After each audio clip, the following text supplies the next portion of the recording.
Aside from the spectacle of hearing Rishi Sunak talking about "I was hungry and you gave me food," uh, yesterday was the 75th anniversary of the founding of the NHS, hashtag NHS75. And the problem is that, I guess there's always a problem. I think the NHS has become a national religion. It is replacing the Church of England. And, well, something has to. And I think that's wrong. I think that's wrong. Because once you have a religion, then you can't question it. And to talk about reform is to talk heresy. It's to, you remember what happened to Martin Luther. And reform doesn't necessarily mean privatizing the NHS. It doesn't necessarily mean following the American system. The American system, anyway, is already being revised. We should instead look at modern systems of universal health care, because it's a global interest. It's not the preserve of the NHS. We should look at Turkey. We should look at Sweden. We should look at Singapore.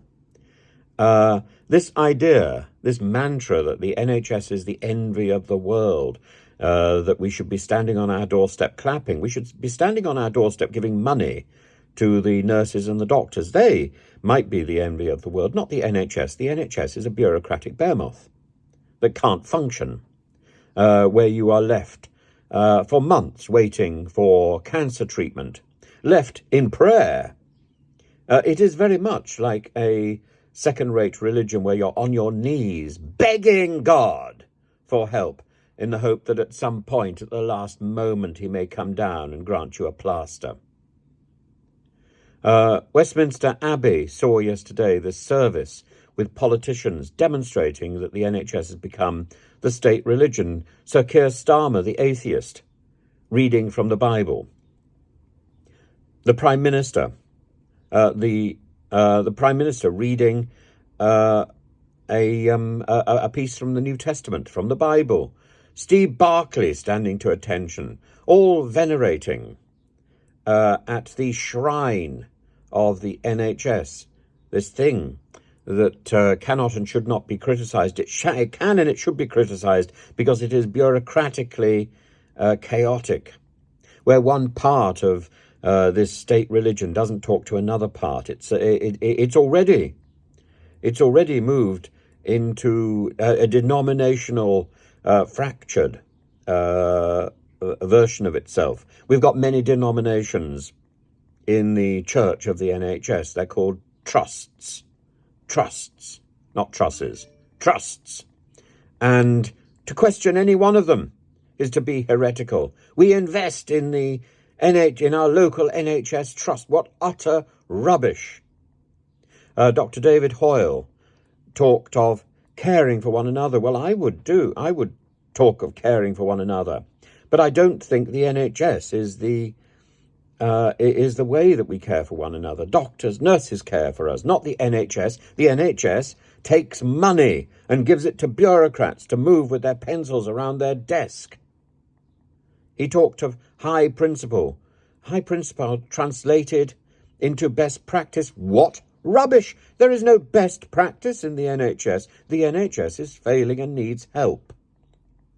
The NHS does not have a monopoly on care. This is utter rubbish. If the NHS had a monopoly on care, then the NHS would be paying its doctors and nurses a decent salary. But instead, the NHS pays its bureaucrats that salary. And it pays its doctors peanuts. It's not that the NHS does not have money. It's that the NHS wastes its money on the wrong people. I could name them. I'm not going to. I know some of them. But they shouldn't be paid so much. And if they are paid so much, they should do their bureaucracy properly. The last few times I have been in a hospital, in fact, every time I've been in an NHS hospital, the system has gone wrong. Why? Because one hospital didn't talk to another every single time. And in 2 cases, my life was in real danger. Now, what am I supposed to do? Complain and then be managed by a complaints department? That's pointless. That's pointless. What we need to do is to change the NHS and revitalise its bureaucracy. That means, I think, employing lots of interns to make sure we have one computer system, that all our notes are on one system, that one hospital talks to another, that GPs automatically access hospital files and vice versa. So that going to a hospital is an automatic process. Instead, it's an entirely new bureaucratic experience, and it's fraught with its own delays, which in the end are life-threatening. That is not the NHS. The NHS, as it stands at the moment, is a danger to our health, not our universal saviour. We need to stop this religion in its tracks. We need to recognise that this is an organisation that is in need of care and that is in need of very serious help. And that comes from restructuring, rethinking, and reworking, and looking at best practice elsewhere, and getting rid of these mantras that the NHS is the envy of the world. What utter rubbish.